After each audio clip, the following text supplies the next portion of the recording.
மாவட்டம் முழுவதும் 182 கூட்டங்கள், ஒரு மாசத்துல 182 கூட்டங்கள் ஏற்பாடு செய்து மாவட்டம் முழுவதும் நடந்து கொண்டிருக்கிறது. அந்த வகையில் இங்கே சீவரம் பகுதியில் சிறப்பான முறையில் இந்த கூட்டத்தை ஏற்பாடு செய்து நடத்தி கொண்டிருக்கின்ற மாவட்ட கழக பிரதிநிதி அன்பு தம்பி ராஜேஷ்குமார் அவர்களே,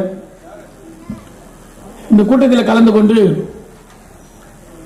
சிறப்புரை அதாவது வரவேற்புரை ஆற்றி அமர்ந்திருக்கின்ற வட்டக்கழகத்தின் செயலாளர் அன்பு தம்பி டேவிட் சவுந்தர் அவர்களே, தாமதமானாலும் இங்கிருந்து லைவ் போயிட்டே அதை பார்த்து இந்த கூட்டம் நடந்து கொண்டிருக்கும் விதத்தை பார்த்து மகிழ்ந்து கொண்டிருக்கின்ற அண்ணன் மாண்புமிகு அண்ணன் மாசு அவர்களே, மற்றும் இந்த கூட்டத்தில் கலந்து கொள்ள வருகை புரிய இருக்கின்ற தொகுதியின் பொறுப்பாளர் சந்திரபாபு அவர்களே, மற்றும் எனக்கு முன்னால் பேசி சென்றிருக்கின்ற தலைமை பொதுக்குழு உறுப்பினர் ஹரிகிருஷ்ணன் அவர்களே, இளைஞரணி துணை அமைப்பாளர் காய்வாட மாநகராட்சி, நீங்க அப்படி எல்லாருக்கும் எல்லாமோ அப்படின்னு சொல்றீங்களே அப்படின்னு சொன்னா, இப்ப நம்ம குழந்தையில இருந்து ஆரம்பிப்போம்.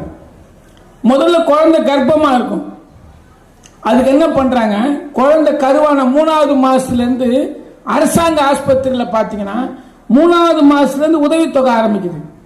அவங்களுக்கு வேண்டிய சத்து மாவுல இருந்து அது ஒரு பாக்ஸ் மாதிரி கொடுப்பாங்க, கிஃப்ட் பாக்ஸ் மாதிரி. ஒரு குழந்தை கர்ப்பமாகிற பெண் வளரணும்னா, அந்த குழந்தை வளரணும்னா அதுக்கு என்னெல்லாம் வேணும், அந்த சத்து மாவு அடங்கி ஒரு பேக். மாசம் மாசம் அவங்களுக்கு ட்ரீட்மெண்ட், ஊசி, அதுக்கப்புறம் அந்த குழந்தை பிறந்த பிறகும் ஒரு 3 மாசம் வரைக்கும் அதுக்கான தடுப்பூசிகள் எல்லாம் சேர்த்து ஒரு தாய்மாருக்கு 18,000 ரூபாய் செலவு பண்ணுது அரசாங்கம். கர்ப்பமா இருக்கும் போதுல இருந்து கர்ப்பம் முடிஞ்சிச்சா, அதுக்கப்புறம் அந்த குழந்தை வளருது, குழந்தை வளர்ந்து ஸ்கூலுக்கு வருது. ஸ்கூலுக்கு வந்த உடனே காலையில இதெல்லாம் அரசாங்க பள்ளியில் படிக்கிற ஏழ்மையான குழந்தைகள், நடுத்தர குழந்தைகளுக்கு ஸ்கூலுக்கு வந்த உடனே காலையில் அவங்களுக்கு காலை சிற்றுண்டி கொடுக்குறாங்க.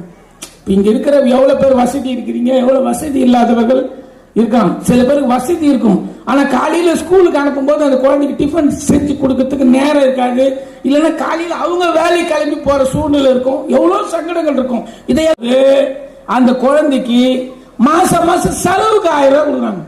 இந்தியாவிலேயே வேற எந்த மாநிலத்திலும் அது மாதிரி கிடையாது. படிக்க போற குழந்தைங்களுக்கு காலேஜில் கட்டணம், அவங்க அரசு கல்லூரியில் அது அரசு பள்ளியில் படிச்சு போனால் இடஒதுக்கீடு இருக்குது. அது இல்லாம அவங்களுக்கு செலவுக்கு அந்த பெண் குழந்தைகள் மட்டும் முதல்ல மாசம் 1000 ரூபாய் கொடுத்தா, இப்ப ஆண் குழந்தைகளுக்கு மாசம் 1000 ரூபாய். படிச்சுட்டு வந்துடுறாங்களா, படிச்சுட்டு வந்த பிறகு அவங்களுக்கு வேலை. அதுக்கு என்ன பண்றாரு நம்முடைய தமிழக முதல்வர்கள், வெளிநாடெல்லாம் சுற்றுப்பயணம் செஞ்சு அதிகாரிகள் எல்லாம் கூட்டி மீட்டிங்க போட்டு என்ன பண்ணீங்களே தெரியாது, நிறைய தொழிற்சாலைகள் நம்முடைய தமிழ்நாட்டுக்கு வர வேண்டும், அப்பதான் எல்லாருக்கும் வேலை கிடைக்கணுன்றதுக்காக அதாவது 50 லட்சம் கோடி அந்நிய முதலீட்டை ஈர்த்து இங்க தொழிற்சாலைகளை ஆரம்பிக்கப்பட்டு நிறைய இளைஞர்களுக்கு